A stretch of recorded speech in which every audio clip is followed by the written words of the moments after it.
जैसा कि हम आपसे बार-बार चर्चा करते हैं अनुभव निधि आश्रम की। अनुभव निधि आश्रम के बारे में आज हम विस्तार से चर्चा ये करेंगे कि ये 30 बीघा यानी कि 28,000 स्क्वायर यार्ड में बना हुआ विशाल आश्रम है। इस आश्रम की जो विशेषताएँ, जो खूबियाँ हैं, वो हम आपको दिखाएँगे कि इसमें जो कमरे बने हैं रहने के लिए, वो किसी होटल से कम नहीं हैं। और आश्रमों की अगर हम तुलना करते हैं, बुराई तो नहीं कर सकते लेकिन तुलना की जा सकती है। कहीं जब हम जाते हैं तो वहाँ देखने में आता है गंदगी होती है या बेड टूटे हुए हैं। यहाँ अगर आपको हम दिखाएंगे कि बेड जो व्यवस्था है, सिटिंग व्यवस्था है, उनकी रहन-सहन की व्यवस्था है, वो एक उच्च स्तरीय है। इसकी जो गुणवत्ता है वो उच्च स्तरीय है। लगता है कि कहीं होटल में रह रहे हैं, जिससे कि वहाँ रहने वाले किसी भी आश्रय में जो व्यक्ति आया है उसको ये अनुभव ना हो, ये ना लगे कि वो कहीं गलत जगह फँस गया। तो ये आश्रम है, इसकी विशेषताएँ हैं। आज हम उन विशेषताओं को आपको विस्तार से बताएँगे कि हम देखिए कमरे में चलते हैं, जो कमरे बने हुए हैं लोगों के लिए, उस कमरे को हम आपको दिखाना चाहेंगे। हम अपने कैमरामैन से कहेंगे ज़रा ज़ूम करें और ये दिखाएँ।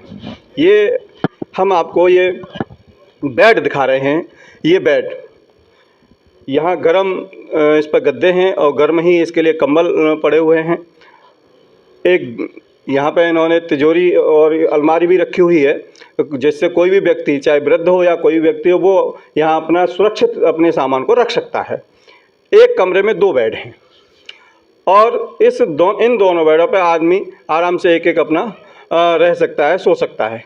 साथ में उनके लिए बैठने के लिए, अगर उनको लगता है कि हम थक गए हैं लेटे-लेटे, तो वो बैठने के लिए उनके लिए कुर्सियाँ भी रखी हुई हैं।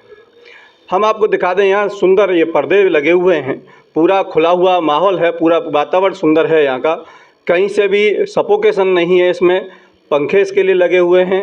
गर्मियों में इसके लिए कूलर की और एसी की व्यवस्था कर दी जाती है। पर्याप्त यहाँ विद्युत व्यवस्था है। पर्याप्त यहाँ जंगले हैं जिससे उनको खुली हवा आ सके। तो जंगलों की विशेषता है कि यहाँ जालियाँ भी लगी हैं, जिससे कि मच्छरों से या कीड़े मकोड़ों से, कीट पतंगों से उनकी सुरक्षा हो सके, रक्षा हो सके। उनमें शीशे भी लगे हुए हैं। अर्थात कहने का अर्थ ये हुआ कि यहाँ किसी भी तरह की अव्यवस्था नहीं है। सुंदर, सुसज्जित और शानदार इस कमरे को बनाया गया है। हम ये बाथरूम की बात करें, हम आपको बाथरूम दिखाना चाहेंगे। ये बाथरूम वो बाथरूम है जो कि कई होटलों में पाया जाता है या किसी बड़े व्यक्ति के यहाँ पाया जाता है। ये हम आपको दिखा रहे हैं। शानदार ये सिटिंग व्यवस्था है। इसकी जो हम आपको बाथरूम दिखा रहे हैं, लैट्रिन है, तो यहाँ पे भी ये बिल्कुल मॉडर्न टाइप की बनी हुई है। आपको यहाँ शीशा भी, वॉश बेसन भी मिलेगा, सब कुछ शानदार इसमें भी लाइटिंग व्यवस्था है। किसी भी तरह की असुविधा यहाँ आपको देखने को नहीं मिलेगी। तो ये विशेषता है इन सब चीज़ों की। नीचे हम आपको दिखा रहे हैं कि यहाँ कारपेट भी पड़ा हुआ, वो फुटरेस्ट भी पड़ा हुआ है। यहाँ जैसे हम अपने घर में व्यवस्थित करते हैं किसी भी सुविधा को, उसी तरह से यहाँ उन वृद्धों के लिए या जो लोग आश्रय लेने आते हैं उनके लिए सुविधाएं की गई हैं। विशेष बात यह है साहब कि ये निःशुल्क है। सबसे बड़ी बात जैसे बताया हमारे भाई साहब ने कि ये निःशुल्क है, यहाँ किसी तरह का कोई शुल्क नहीं लगता है।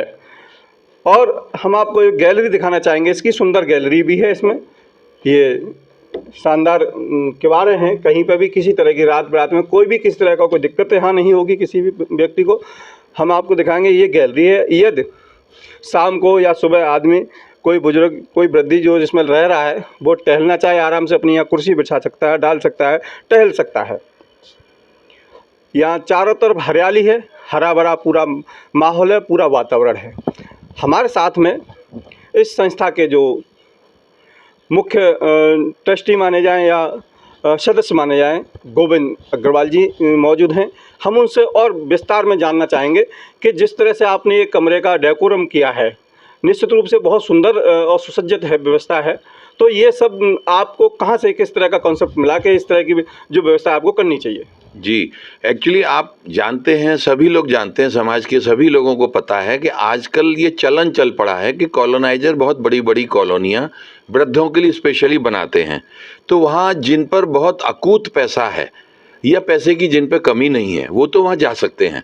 लेकिन जो मध्यम वर्गीय लोग हैं, जो आज सीनियर सिटीजन हो गए, वयोश्री हो गए, और वो काम नहीं कर पाते हैं या घर में उनका महत्व खत्म हो रहा है या व्यापार उन्होंने छोड़ दिया है करना, लेकिन इतना पैसा नहीं है कि वो बड़ी बड़ी सोसाइटियों में करोड़ों रुपए के फ्लैट ले सकें और वहाँ रह सकें, तो वैसे ही कुछ समकक्ष तरीके से बनाया जाए और निःशुल्क रखा जाए, जिससे कि कोई भी एक अच्छा भला इंसान जो अपना जीवन, शेष जीवन समाज की सेवा में लगाना चाहता है, उसका हम स्वागत करने के लिए अनुभव निधि पर तत्पर हैं।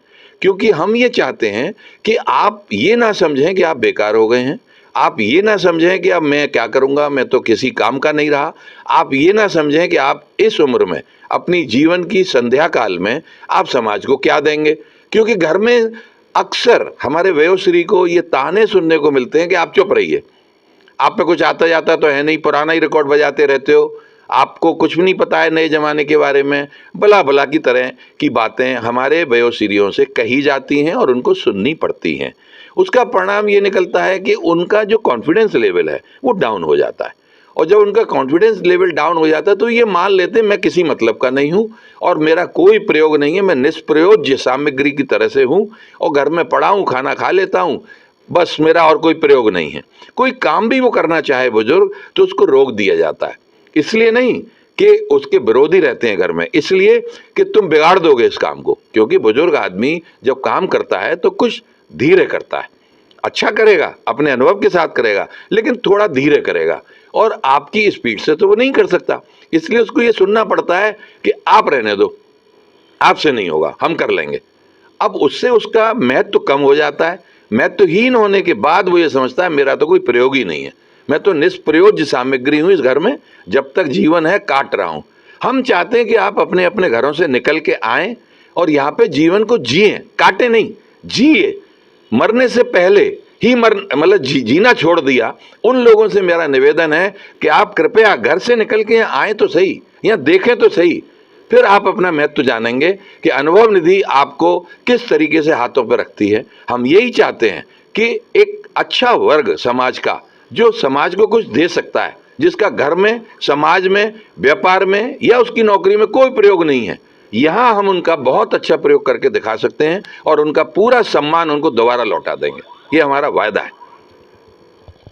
तो अनुभव निधि में अनुभवों को साझा करने का जो प्लान इन लोगों ने किया, निश्चित रूप से ये बहुत बड़ा कार्य है देश के लिए, क्योंकि इस तरह का कोई भी आश्रम पूरे देश में नहीं है। इस आश्रम की विशेषताएं हैं कि यहाँ कोई भी व्यक्ति खुद को दीनहीन ना समझे, वो जीवन के अंतिम क्षणों को यहाँ सुखद और आनंदपूर्वक काट सकता है अपने अनुभवों को बांटते हुए। उससे और आने वाली जो पीढ़ियां हैं या जो और लोग हैं उनको भी कहीं न कहीं सहायता मिलेगी, सहयोग मिलेगा। तो इन्हीं तमाम उद्देश्यों को लेकर के अनुभव निधि आश्रम का गठन हुआ, स्थापना हुई और आज विस्तार रूप दिया जा रहा है। 16 कमरे और बनाए जा रहे हैं। ये इसकी अपनी गुणवत्ता है, क्वालिटी है। इन्हीं तमाम खबरों के लिए हम आपसे फिर जुड़ेंगे, तब तक आप देखते रहिए भारती न्यूज़ 24।